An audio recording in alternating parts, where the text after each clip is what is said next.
Selamat sore pemirsa, upaya pencarian harta karun di perairan Laut Jawa terus dilakukan. Di titik terbaru yaitu sekitar 56 mil dari utara Subang, tim penyelam telah mengangkat sekitar 6.800 benda-benda arkeologis berupa porselen dari zaman dinasti Ming.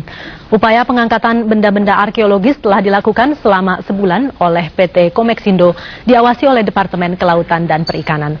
Dari kapal karam di kedalaman 58 meter, 22 penyelam telah berhasil mengangkat ribuan benda bersejarah yang nilainya ditaksir mencapai ratusan miliar rupiah. Bahkan di lokasi 786 lintang selatan dan 275 bujur timur di perairan Laut Jawa ini, diperkirakan jumlah harta karun yang ada jauh lebih banyak dari harta karun yang ditemukan di utara Cirebon, di mana 271.384 artefak telah diangkat dan dalam upaya lelang. Namun proses pengangkatan di titik ini lebih rumit dibandingkan di utara Cirebon, karena titik penyelaman jauh lebih dalam serta kondisi cuaca lebih buruk. Nantinya hasil eksplorasi dan pengangkatan harta karun ini juga akan melalui proses lelang, di mana hasil penjualan akan dibagi dengan perhitungan 50-50 untuk PT Komeksindo dan pemerintah. Dirjen Departemen Kelautan dan Perikanan Aji Sularso menyatakan diprediksi ada lebih dari 480 titik kapal karam di wilayah perairan Indonesia yang berpotensi memiliki muatan-muatan bernilai.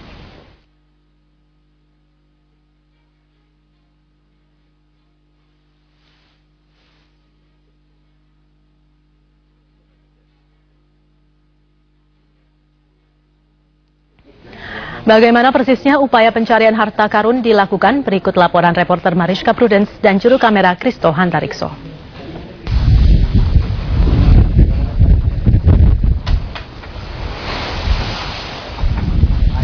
Ya pemirsa, lokasi saya berdiri ini adalah di perairan Laut Jawa. Ini kurang lebih 46 mil dari Belanakan, ini daerah Subang. Dan memang untuk saat ini masih belum dapat dilakukan penyelaman untuk melihat harta karun ataupun juga mengambil barang-barang dari kedalaman 58 meter. Namun tinggi gelombang ini sekitar 3 meter. Ini tidak memungkinkan untuk penyelaman, batasnya hanya setengah meter saja. Padahal bila cuaca memungkinkan, setiap hari dapat dilakukan 8 kali penyelaman untuk mengangkat benda-benda arkeologis dari kapal karam di perairan Laut Jawa ini.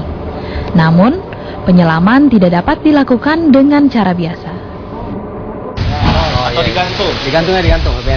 Ya bisa, karena kondisi di laut ini sendiri juga berbeda dan juga kedalamannya hingga 58 meter, maka memerlukan teknik-teknik khusus untuk dapat menyelam dan juga mengangkat barang-barang yang ada di dalam yang disebut sebagai harta karun. Seperti misalnya ini adalah KMB Morgan. Jadi untuk masuk harus memakai helmet seperti ini. Beda dengan scuba diving biasa, kita hanya memakai mask ini.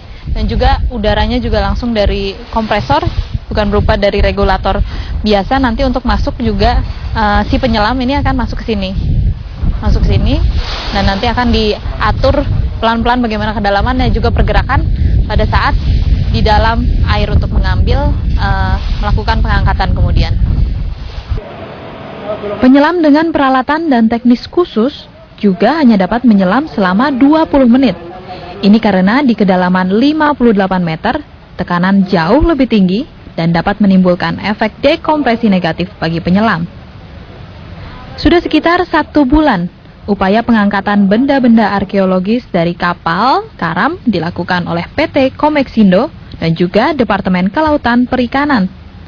Tak tanggung-tanggung, sebanyak 6.800 benda arkeologis seperti porselen zaman Ming sudah berhasil diangkat. Sulit diestimasi karena kapal ini kargonya cukup besar dan belum tentu di semua palka ini kan kapal itu terisi. Tapi kalau dibandingkan dengan shipwreck Cirebon yang sekarang lagi lelang itu, ini jauh lebih besar. Ya, lebih besar. Mungkin bisa 1,5-2 kali lipatnya gitu. Bahkan diperkirakan jumlah harta karun di titik ini lebih banyak dari jumlah yang ditemukan di perairan Laut Utara Cirebon. Ya pemirsa, ini adalah salah satu dari yang sudah berhasil diangkat dalam waktu sebulan. Kondisinya bahkan sebagian ada yang masih bagus seperti ini. Ada 6.800 yang sudah berhasil diangkat dalam sebulan. Estimasinya bahkan lebih banyak lagi dari di Cirebon. Dan nilainya ini bisa mencapai ratusan miliar rupiah. Namun juga ini sekaligus menandai sejarah Indonesia sebagai negara maritim, negara perdagangan dengan jalur perdagangan yang sangat luar biasa pada saat itu. Dari perairan Laut Jawa, Mariska Prudence, Kristo Hantarikso, Yudi Mahendra, Metro TV.